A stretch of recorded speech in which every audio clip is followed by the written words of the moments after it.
सुखाड़ एक आपदा है, सुखाड़ एक आपदा है। यह आपदा मानवीय आपदा है। आपदा के दो श्रेणी हैं, प्राकृतिक आपदा और मानवीय आपदा। प्राकृतिक आपदा में भूकंप है, सुनामी है, भूस्खलन है, चक्रवात है, तूफान है। और मानवीय आपदा में अलग तरह के फिनोमेनाज हैं जो टोटल एंड कंप्लीट रिस्पॉन्सिबल होते हैं ह्यूमन अफेयर्स को लेके। मानवीय क्रियाकलाप की वजह से जो आपदा आती है या घटनाएं घटती है जिससे व्यापक नुकसान होता है, वो मानवीय आपदा है। वो क्या है? मानवीय आपदा है। तो हम लोग यहाँ पढ़ रहे हैं किसके बारे में? सुखाड़ के बारे में। अब सुखाड़ के बारे में हमको पता है कि ये मानवीय आपदा नहीं है, बल्कि यह एक प्राकृतिक आपदा है। लेकिन कमोबेश सुखाड़ को यदि हम बहुत सूक्ष्म दृष्टि से देखें तो यह मानवीय आपदा भी माना जा सकता है। बार बार देखिए, ध्यान देता हूँ कि एसएसटी एक ऐसा सब्जेक्ट है जहाँ कुछ भी फुल एंड फाइनल नहीं है। बोलो इसको नहीं, छोड़ो ना, जितने हम यहीं रहेंगे। River that shall be in that reach earth a richer dust concealed. In that reach earth a richer dust concealed. ये कविता पढ़ाएंगे आपको 12th। कहाँ पढ़ाएंगे? 12th में। तो थोड़ा डिरेल होता हूँ मैं, एक दो कविता बोल देता हूँ तो थोड़ा हल्का हो जाता हूँ। क्या हो जाता हूँ? तो लोग इतना दबाव बने रहता है, इतना दबाव बनाए रहता है ना कि रिलैक्स होने के लिए मैं उधर ताकता हूँ। किधर? लिटरेचर की ओर। ठीक है। तो दूसरी बात जो मैं पहले समझा रहा था, फिर वहीं आऊँगा, कि मैं आपको ये बताने की कोशिश कर रहा था कि देखो एसएसटी के अंदर, ह्यूमैनिटी सब्जेक्ट के अंदर कुछ भी फुल या फाइनल नहीं है।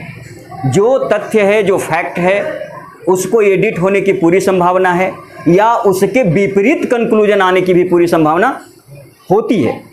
जैसे अभी आपने मान लिया, यूनिनेमस मान लिया कि ये क्या है, सुखाड़ क्या है, प्राकृतिक आपदा है। लेकिन बहुत सूक्ष्म दृष्टि डालते हैं तो मानवीय आपदा भी नजर आता है, क्योंकि आपने वाटर बॉडीज को क्या कर दिया? डिस्ट्रॉय कर दिया। आपके पास वर्षा जल को संग्रहण करने के साधन नहीं रहे तो गर्मियों में आपको पानी कम पड़ जाएंगे। दूसरी बात, नदियों पर आपने जो डैम्स बनाए हैं या नदियों को जिस तरह से सीमित किया गया है, उसकी वजह से भी जल संकट का सामना करना पड़ रहा है। तो कुछ रीजन तो दुनिया में ऐसे हैं जहां प्राकृतिक रूप से पानी की कमी थी या है, लेकिन यदि ऐसे क्षेत्र में आज पानी की कमी हो जा रही है जहां नेचुरली रेनफॉल 100 सेंटीमीटर, 200, 300 सेंटीमीटर से मोर देन है, और वहां भी समर सीजन में क्या हो जा रहा है? वाटर क्राइसिस हो जा रहा है। तो इस वाटर क्राइसिस को कहीं ना कहीं हम ह्यूमन डिसास्टर मान सकते हैं। क्लियर है? तो सुखाड़ के बारे में क्या बताया कि सुखाड़ वस्तुतः एक प्राकृतिक आपदा है, और सुखाड़ की यदि हम तकनीकी व्याख्या करें तो शायद मैं पहले आपको बता चुका हूं कि जो एवरेज रेनफॉल होता है, क्या होता है? जो एवरेज रेनफॉल होता है, दो एवरेज बोलते रहो, रेनफॉल होता है, उसका यदि 50% से लेस देन ऑकरेंस होता है किसी साल में, तो ये क्या कहलाएगा? ड्राउट। क्या कहलाएगा? ड्राउट, सूखा।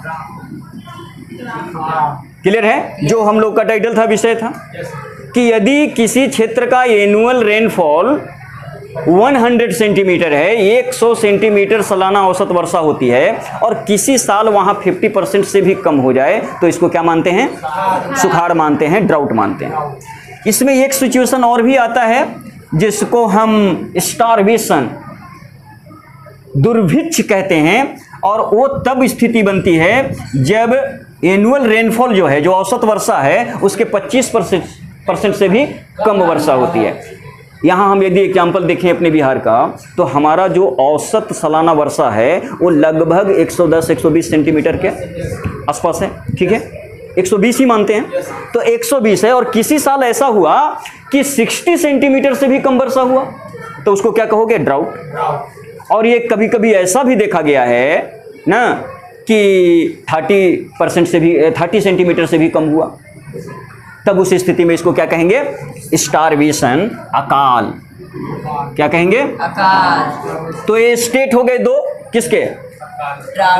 लैक ऑफ वाटर, सुखाड़ का मतलब क्या है? पानी की कमी। क्या है? पानी की कमी।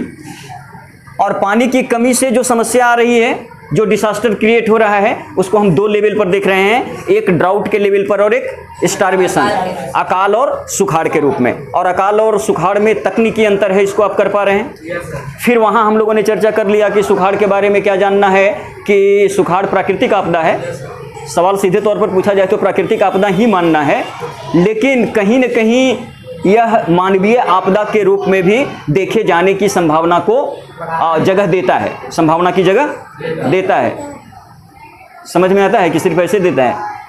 समझ में आता है बिल्कुल। क्योंकि यदि हम देखें तो आज बहुत सारे दुनिया में क्षेत्र ऐसे हैं जहां नेचुरली पानी की कमी नहीं है, नेचुरली ओकरेंस जो है, एवरेज रेनफॉल जो है वो बहुत पर्याप्त है, लेकिन नाउएडेज आजकल के दिनों में वहां भी जल संकट देखने को मिल रहा है, जहां का एनुअल रेनफॉल क्या है? 100 या 200 या 300 प्लस है। जैसे अपने ही क्षेत्र की हम बात कर लें, गंगेटिक प्लेन एरिया में रेनफॉल इतना अवेलेबल है, समझ रहे हैं ना, कि कभी भी किसी को किसी तरह के पानी की दिक्कत का सामना नहीं करना पड़ेगा। इसके बावजूद हम हर साल सुखाड़ का भी सामना करते हैं और बाढ़ का भी सामना करते हैं, क्योंकि हमारा जो जल संसाधन को संरक्षित करने, संवर्धित करने का जो तरीका है वह बेहतर ढंग से नहीं हुआ है।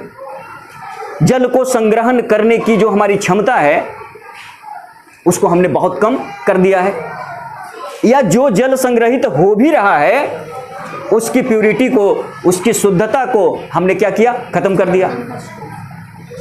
तो इस लिहाज से यदि देखें तो सूखा हमको एक मानवीय आपदा के रूप में भी नजर आ सकता है। क्लियर? No problem.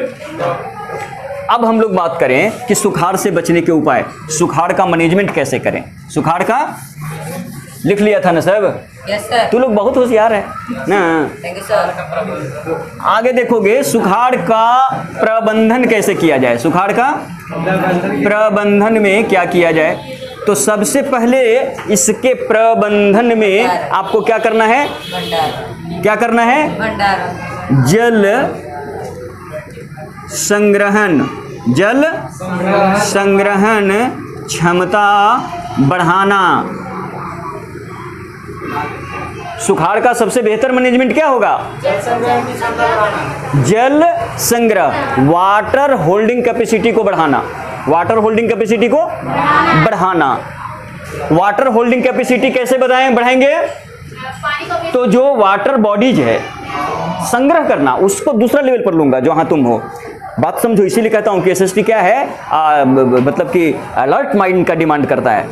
मैं यहां क्या कह रहा हूं कि जल संग्रह वर्षा के दिन में ही, जब वर्षा हुआ उस समय ही हम पर्याप्त मात्रा में पानी जो है स्टोर कर लें, तो हमारे बाउलीज, आहर, पोखर, पैन जैसे जो वाटर बॉडीज हैं उसको हमें फिर से रिवाइव करना होगा और उनमें अधिक से अधिक जल संग्रह करने की संभावना को आगे बढ़ाना होगा।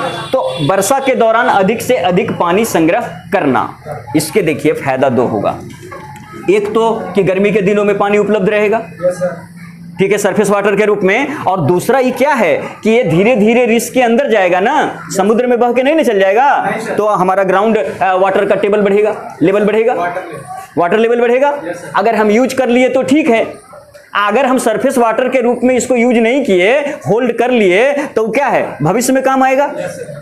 वो जमीन के अंदर रिस्क के जाएगा, वो समुद्र में बह के चल जाता ना, ऐसे जो पानी पटना में वर्षा हुई, सारा वर्षा क्या है, एन केन प्रकार न बह के कहाँ चला गया, गंगा में, और गंगा के जरिए कहाँ चला गया, समुद्र में। अब पटना के बाहर हम डिफरेंट वाटर बॉडीज बनाए रखते जिसमें मछली का भी पालन होता और वर्षा का पानी भी संग्रहित हो जाता, तो फिर क्या होता, उसके दो फायदे होते। एक तो गर्मी के दिन में पटना को पानी की कमी नहीं होती, और दूसरा ये था कि उसका पानी जो हम यूज करते सो करते, बाकी सारा पानी रिस्क के क्या है, जमीन के अंदर चला जाता, जिससे हमारा ग्राउंड वाटर का जो लेवल है, टेबल है, वो अपलिफ्ट होता।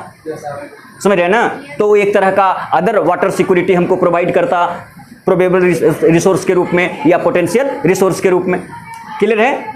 तो ये बहुत बड़ी बात है, ये सबसे प्राथमिक बात है। किस चीज में, प्रबंधन में, किसके, सुखाड़ के प्रबंधन में, कि हम अधिक से अधिक मात्रा में वाटर हार्वेस्टिंग कैपेसिटी डेवलप करें ना। अब इसका एक नया कंसेप्ट ये भी आ रहा है कि भाई हर घर के अंदर क्या होना चाहिए, टैंक होना चाहिए। इस बात पर बहुत गहनता से चर्चा हो रही है, और तमिलनाडु में तो इसको कंपलसरी भी कर दिया है शहरी एरिया में, कि हर घर में छत के ऊपर वर्षा का जो पानी आ रहा है, उस पानी को स्टोर करने का टैंक आपके यहाँ होना चाहिए। घर के अंदर ग्राउंड में टैंक बनना चाहिए। समझ रहे हैं ना। आप मल्टी स्टोरीड बिल्डिंग बना रहे हैं, आपको अब टैंक भी बनाना होगा, और उस टैंक में क्या है, वर्षा का पानी सुरक्षित होगा। पहली वर्षा का पानी क्या है, धोने के या साफ करने के काम आएगा, और सेकेंड रेनफॉल जो होगा वहाँ से पानी स्टोर होना शुरू हो जाएगा। तो सारे छत की पानी को एक नाली के जरिए क्या है, टैंक से जोड़ दिया, और इसको कहते हैं रेन वाटर हार्वेस्टिंग।